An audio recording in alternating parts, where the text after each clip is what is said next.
Remember around a year ago, we made the podcast, The Economic Death Spiral.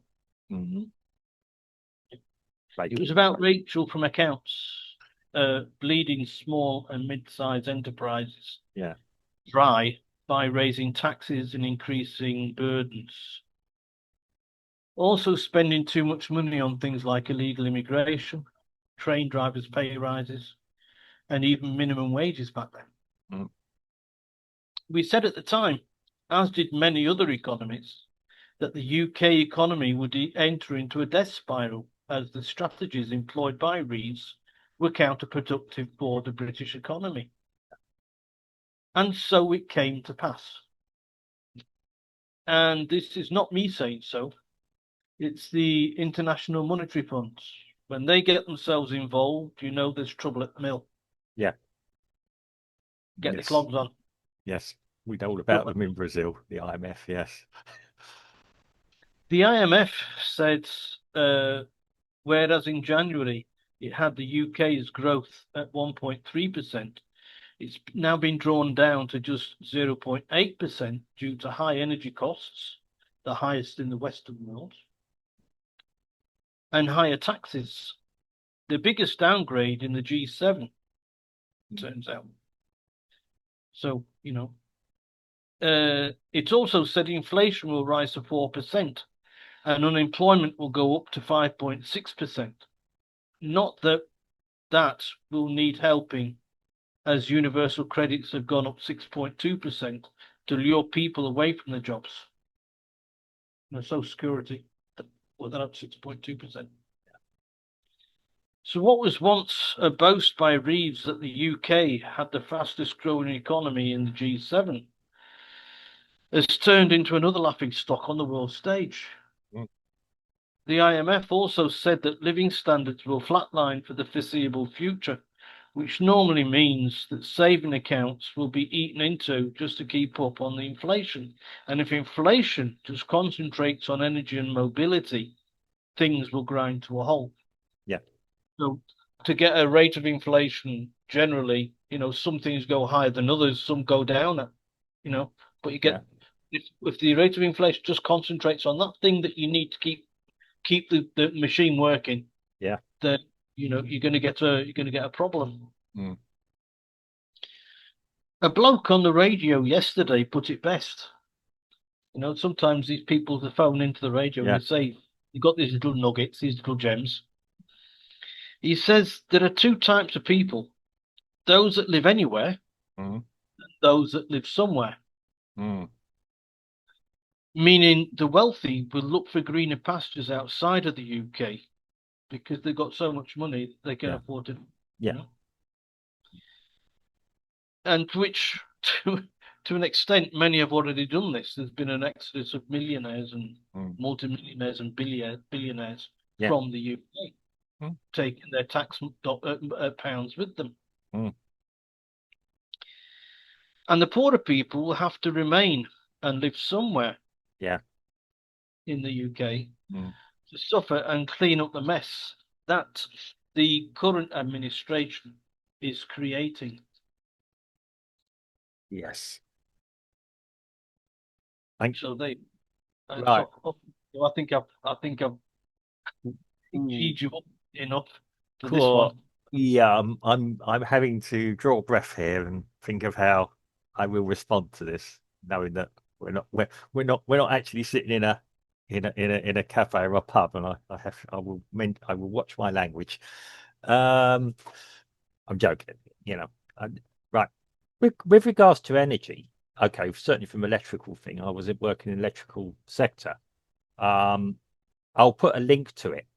There is actually somebody, if you have to take it at face value, has actually shown how the UK, from an electrical point of view, is self-sufficient. And I'll put the link here for people to look, and I'll just put a graphic on the screen so you can see it of how we produce the electricity with our wind farms around the country and use of um, other non-fossil fuels, etc. Yeah.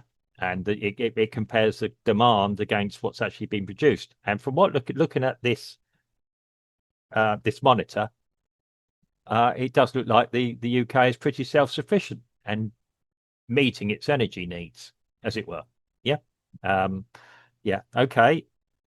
I will put it up there. So put the link for people to make their own judgments on things. And that's what I always say. Yeah. You don't have to take my word for it. I'll put it out there.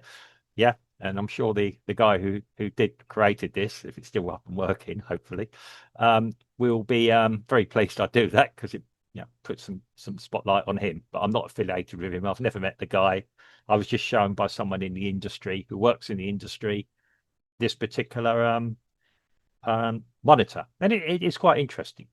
Yeah, and it gives a breakdown of percentages of where energy is coming from, be it nuclear, be it other sources as well. So yeah, it's a way of educating yourselves about um, different sources of energy and how it produces into electrical energy. Okay, we'll use that at the moment. Now, with regards to strategy, I'm going to be perfectly blunt here. I do believe Starmer, Reeves, um, Miliband, and others who I believe are all members of the Fabian Society as well. And if you want to look up what the Fabian Society is, it's about the slow march towards communism. Okay, they belong to that. Okay, and again, I'll put their symbol up and everything else so people can see, and our overseas people can understand what this Fabian Society is. It's named after I think a Roman general who proposed a slow march towards change. Yeah, they've actually got quite a horrific looking emblem as well, of a sheep in wolf's clothing, as it were. Wolf in sheep's clothing, yeah, or something like that. And I honestly believe they are trying to reshape the UK into an image they want and they see as a socialist, an extreme socialist stroke communist utopia, where none of us own anything. Into a Cuba, if you like. And we all know the success story Cuba is. Yep. Okay. I mean, I grew up in a time when I saw the likes of Che Guevara as this hero for the impoverished people, and he saw that himself. Okay, maybe he was a brave man when you actually study why he believed what he believed. We're talking about very different times now. I have no illusions as to who these people are. They're not the most competent of people. I mean, Starmer, Reeves, Miliband, and I could name a few others. Well, I could if I remember them. But yeah, they are not the most competent of people in any field. They want power. That is their main driver. They want power to tell us how to live, to restrain us, have us working not working for ourselves, working for them. Yeah, forget it. Ideally, they say for the good of the state. Complete nonsense. Yeah, you can go on a waiting list for 10 years for a car if you want. You will have no money. You will have nothing and be happy because you're working for your fellow people around you. Yeah. Um, this is exactly it. This is a strategy I see. Um, it's almost it's too apparent. They're not making any secret of it, in my opinion. However, they dress it up.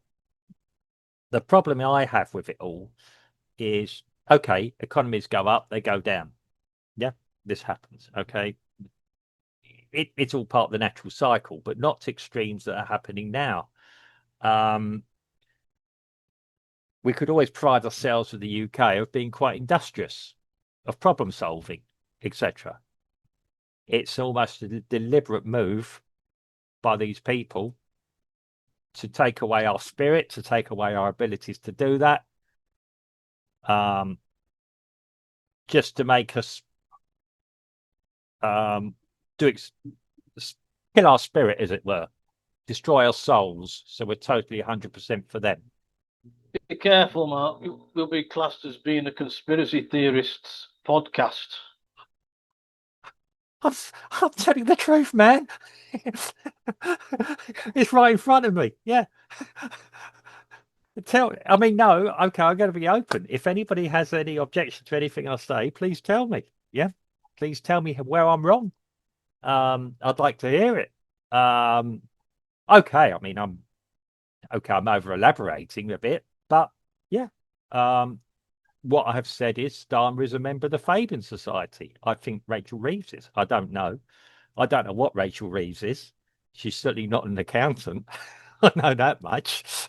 Or an He's not an economist. economist, that's what I mean. Yeah, well, she's certainly not an economist. Certainly not an accountant. Accountants at least normally understand money figures. She's not. She's not a chess champion either.